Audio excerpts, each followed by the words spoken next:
Yo, what's up guys, One here, bringing you guys another video, and today I'm bringing you guys the best class setup for the Saug 9mm in Black Ops 4. Now the Saug 9mm is the last SMG you get so far in the beta, and it's probably the best SMG in the game right now, as well as competes with all the other best guns in the game, which is really good considering that some of the overpowered ones are burst rifles. So basically what separates this gun from the rest is that it's high rate of fire, high damage, high accuracy, and pretty good range right now. It's basically the better version of the vest that they give you in Black Ops 4, and for me, it just does everything I needed to do that the other one didn't. So basically what it allows me to do is take medium ranges with no recoil and has even better iron sights. It basically has the iron sights of the MSMC from Black Ops 2 or the XMC from Black Ops 3. Even though those weapons, you'll be very comfortable, but it just has a little bit higher rate of fire. But before I get this class up, if you hit the like button down below and subscribe for more best class ups from me, that'd be greatly appreciated. And yeah, let's get right into this. So first things first, you want to get the stock on this weapon. Now once you get the stock, you want to level it all the way up and get the stock too, so you need to have both equipped. What this allows you to do is that it allows you to basically have strafing even better. You can do it back and forth from strafing and walking, blah blah blah blah. Basically, having stock on an SMG like this allows you to strafe and move around so you're not an easier target. Because in this game, when you're an easier target, everyone's a bullet sponge. So allowing someone to knock off their aim on you is very important for you to win that gunfight. So running stock in stock 2 allows you to do a lot more and allows this gun to be able to work so you can get those double kills as well. Because I feel like if you go within 2 people and you don't move, you have to get shredded by people. So this will definitely help you. Now, the next attachment we want to be running is the grip. Now this gun does have quite a bit of recoil, not as much as the spitfire. Basically, it has less recoil than that, but this thing, it goes all the way up, then goes to the right. It's kind of like a backwards L or an upside down L. So what you have to do is run the grip and try to aim middle of the body and let it shoot up, and make sure your analog stick goes a little bit to the left. It's hard to explain, but once you shoot it a couple times, you understand what I'm saying. But the grip makes this thing to have not as much as that huge L thing, so that basically allows you to stay on target more. Now, I'm going to say with this gun, I would not try to use it at long range, but from short to medium range, this thing absolutely shreds, especially if you're good at handling recoil and shooter games in general. You'll have no problem with this. Now, moving on to the perks, the perk 1 slot, we are not using at all. We're just going to completely skip it. There's no good perks for this class for it. I realized the perk 1 slot in the beta so far is pretty much worthless. So what we're going to be running are the gung ho and the scavenger. Now basically, obviously you need perk 2 greed for this. The scavenger more ammo, and the gung ho allows you to move around and reload. This basically allows you not to have to run the fast mags for this weapon, so you can have more capability for the stock, because you can't run stock and get the stock 2 without having the original stock.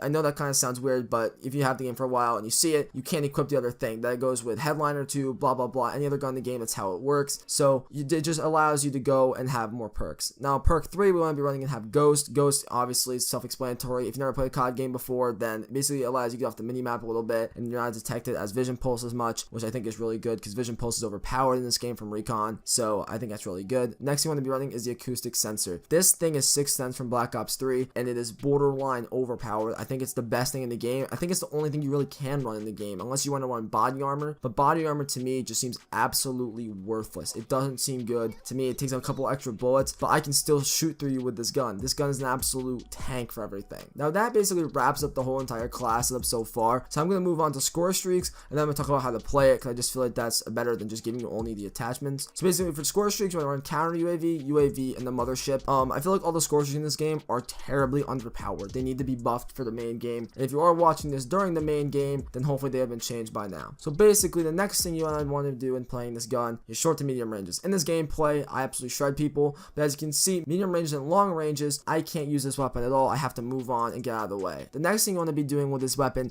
is constantly strafing and moving around. This gun is supposed to be moving around super fast in this game. If you're just sitting there moving slow, you're gonna get shredded. There's not enough HP, and with all the high hit points, everything else, if someone shoots at you first and you do everything else, you're gonna die first. So moving around, making yourself a better target, making sure you use the med pack when you need to, running around corners, pre-firing is mainly good in this game for this gun because you have enough bullets for it. You're constantly moving close range to medium range, running through buildings, taking the shortest route possible. Now I will suggest with this weapon trying to go into all the urban areas, that way you can just tank people and obliterate them from close range, because like I said, long range is pretty much worthless. Now I'm going to rank this gun real quick of all the SMGs. It's pretty much the best SMG there. The XM9 and this gun are the best SMGs in the game, are probably the best guns in the game right now besides the ICR and basically the Scar H or the Rampart. Those are the best guns in the game, and the APR 223 is pretty good as well. But for me, if you like the running gun, this is the best thing for you. This is the best choice you can possibly use. It's definitely worth it, and I definitely suggest giving it a go. So that's pretty much gonna wrap it up for this video. Hope you guys enjoyed. Give it a like if you did, and make sure to subscribe for more best class sabs from me. I give you guys the most honest opinion I can on these guns and the best class sabs to help you guys succeed. And yeah, I'll see you guys in the next video. Peace.